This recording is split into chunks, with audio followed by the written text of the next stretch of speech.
एक नई वीडियो के साथ आज मैं फिर हाजिर हूं, आपका होस्ट दोस्त विक्रांत जोशी। आपका स्वागत करता हूं मेरे मास्टर में, जिसमें हम लेके आते हैं वर्ल्ड अफेयर्स और डिफेंस की दिन भर की टॉप खबरें। तो चलिए जान लेते हैं। सबसे पहली खबर में बात करेंगे तो भारत की तरफ से जो अफगानिस्तान में एम्बेसडर थे उनको भारत ले आया गया है और कुछ 100 या 120 लोगों को भारत लाया गया है C-17 की फ्लाइट में।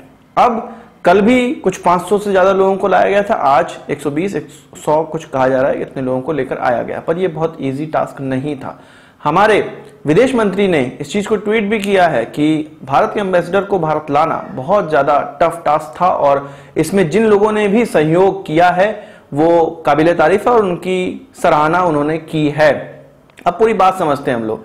एक्चुअल में तालिबान के द्वारा कई जगह चेक पोस्ट बनाए गए थे, कल भी बनाए गए थे, आज भी और लगातार बने हुए हैं, जो कि काबुल एयरपोर्ट तक जाते हैं। इसमें पूरा क्योस था और तालिबान के लोग बहुत सी जगह अच्छे बताए जा रहे हैं, पर वो एक्चुअल में ऐसा नहीं है।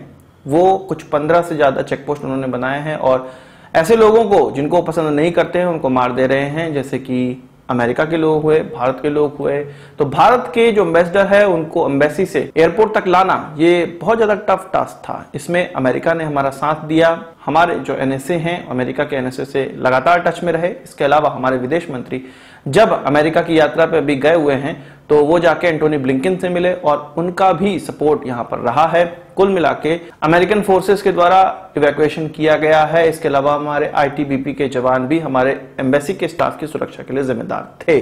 और आप इमेजिन कर सकते हैं ऐसी जगह जहां पर अफरा तफरी मची हुई है, बंदूक लेके लोग खड़े हैं और एम्बेसी से आपको निकलना है और काबुल एयरपोर्ट तक जाना है बिना किसी हेल्प के।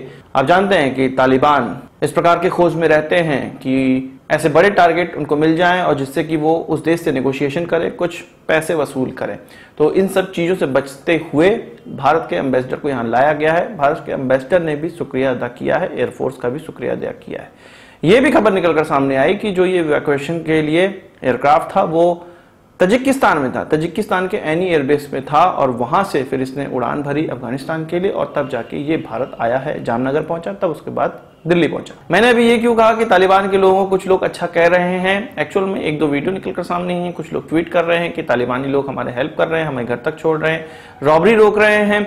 वीडियो ये भी निकलकर सामने आई जिसमें कि महिला प्रोटेस्ट कर रही हैं और तालिबानी लोग उनको सिक्योरिटी दे रहे हैं कि महिला प्रोटेस्ट कर सकती हैं, कोई दिक्कत की बात नहीं है, उनका ये कहना है। ये एक प्रोपेगेंडा वीडियो है। एक्चुअल वीडियो में वहां पे जितनी भी औरतों की तस्वीरें बाहर लगी हुई है उन सब पे काले पेंट किए जा रहे हैं। और ये ट्वीट आप देखिए, इसमें साफ साफ बताया जा रहा है कि जो वहां पे पुराने पायलट थे उनके साथ क्या हो रहा है। आप पढ़ सकते हैं, वीडियो रोक के पढ़ सकते हैं।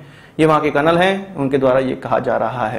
तो जो पिक्चर सोशल मीडिया पे दिखाई जा रही है तालिबानियों की कि वो बहुत लिबरल हो चुके हैं, तालिबान 2.0 बहुत ही लिबरल है और वो किसी को कुछ नहीं कर रहा है, सबको जाने दे रहा है। कुछ वीडियो में ये भी निकलकर सामने आया है कि वो विदेशी लोगों को भेज रहे हैं, वहां तक गार्ड भी कर रहे हैं काबुल एयरपोर्ट तक जाने के लिए, और इस तरह की वीडियो निकलकर सामने आ रही है। पर ये सब प्रोपेगेंडा वीडियो है। इससे पता चल रहा है कि तालिबान 2.0 तालिबान 1.0 से बहुत ज्यादा डिफरेंस नहीं है। हाँ, थोड़े पॉलिटिकल चीजें डिफरेंस हो गई होंगी, पर सोच में अभी भी वही पुरानापन है। वहीं कश्मीर पर तालिबान का जो वक्तव्य है वो भी निकलकर सामने आ गया, जो स्टैंड है वो भी निकलकर सामने आ गया है। बहुत ज्यादा हम इस पर विश्वास तो नहीं कर सकते हैं, पर अभी के लिए ये चीज निकलकर सामने आ रही है कि उन्होंने कहा है कि ये जो कश्मीर है वो बायलैटरल इशू है, भारत का इंटरनल मामला है, इस पर तालिबान का कोई लेना देना नहीं है। पाकिस्तानियों को झटका तो लगा होगा, पर ये जो मुंह से कहने वाली बात है इनको इतना नहीं समझा जा सकता है। जितने भी आतंकवादी ग्रुप हैं जो कि भारत में अटैक करते हैं, कश्मीर में अटैक करते हैं, वो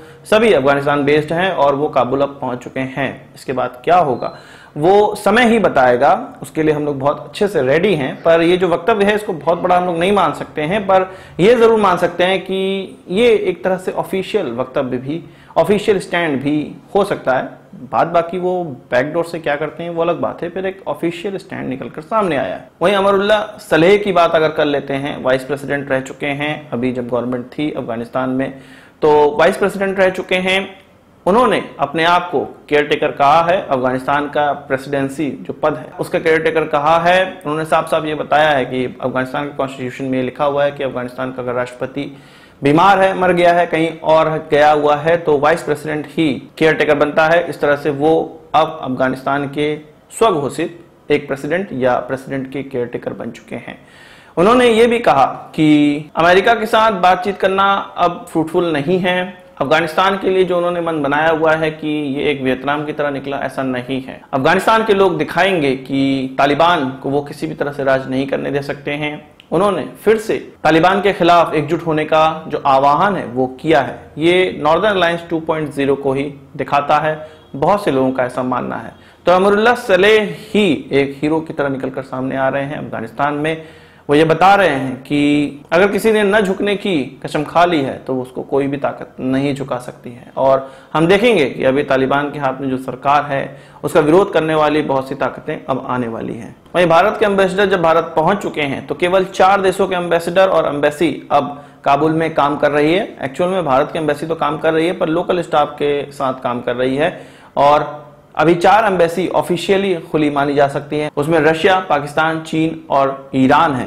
तो सीधे सीधे माना जा सकता है ऑफिशियल स्टैंड इन चारों देशों का यही होगा कि तालिबान को ये रिकॉग्नाइज करेंगे। हालांकि पाकिस्तान ने ये कहा है कि आसपास के जो पावर हैं, आसपास के लोग हैं, मतलब देश हैं, उनके साथ कंसल्टेशन के बाद ही रिकॉग्निशन दी जाएगी। पर ये सबको क्लियर है कि पाकिस्तान तालिबान को रिकॉग्नाइज जरूर करेगा।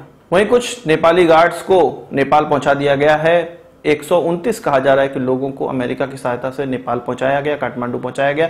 इसमें 9 भारतीय भी शामिल हैं। अब बात कर लेते हैं रशिया के IL-112V ट्रांसपोर्ट एयरक्राफ्ट की। यह दुर्घटनाग्रस्त हो गया, आज ही दुर्घटनाग्रस्त हुआ। इसकी वीडियो भी निकलकर सामने आई है। एक्चुअल में इसमें 3 क्रू शामिल थे और इसको चला रहे थे। बहुत बेहतरीन टेस्ट पायलट थे, उनकी मृत्यु सबकी हो चुकी है।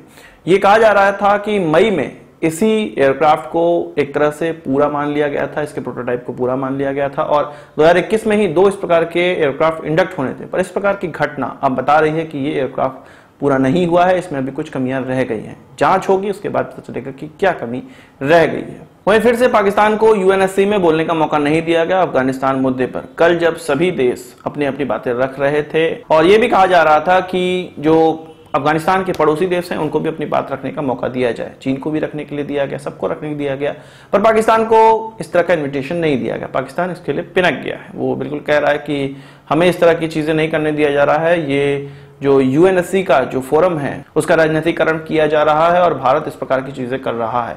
वहीं चीन ने भी ये कहा है कि कुछ देशों को बोलने का मौका नहीं दिया गया, ये बिल्कुल गलत है, इस प्रकार की चीजें UNSC में नहीं होनी चाहिए। तो भारत अभी UNSC की प्रेसिडेंसी लिया हुआ है। भारत चाहे जो कुछ करे, बाद में जब उनका मौका आएगा तो वो भी करें, हमें कोई दिक्कत की बात नहीं। वहीं भारत की HAL ने GE के साथ उनके F404 इंजन के लिए कॉन्ट्रैक्ट साइन कर लिया है और कुछ कहा जा रहा है कि लगभग $700 मिलियन में कुछ 99 जो इंजन है वो भारत को प्राप्त होंगे। और इससे पता चलता है कि जो एयरक्राफ्ट को बनाने की गति है वो और ज्यादा तेज की जा रही है।